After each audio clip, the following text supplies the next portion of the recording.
compañeras, este es nuestro huerto ecológico de nuestro colegio. Los alumnos de tercero estamos realizando un proyecto de un huerto urbano ecológico.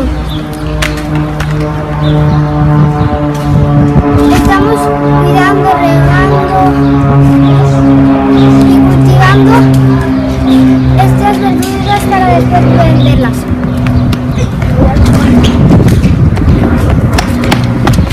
Empezamos antes de Semana Santa trayendo cajas de naranjas y llenándolas de tierra y sustrato.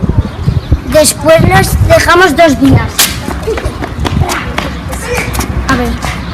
Al pasar 2 días, nuestros profesores María, Santi y Luisa nos compraron un plantel de lechugas, fresas, habanos, tomates, zanahorias.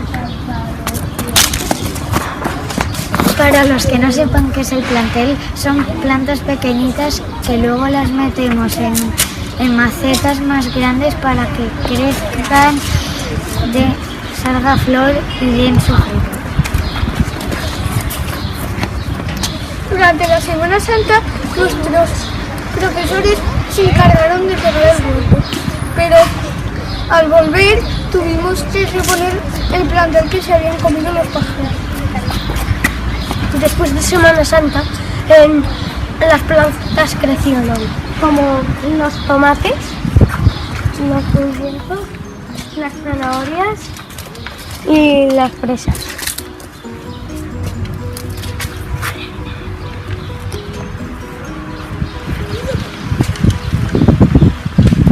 La semana pasada estuvimos haciendo espantapájaros y colmillos para que los pájaros dejaran nuestras plantas.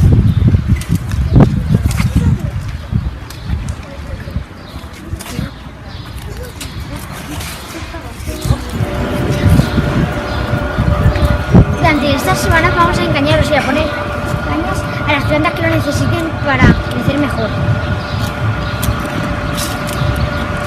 También vamos a recoger los precios de los productos que tenemos para saber cuánto cuestan y elaborar la publicidad y dar a saber lo que tenemos y cuánto cuesta.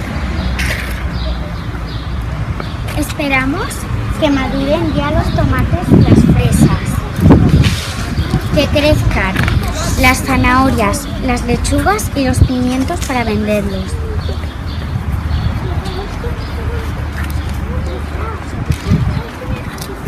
Todas las semanas venimos al menos 2 días para regar nuestro huerto y cuidarlo. ¡Aquí estamos!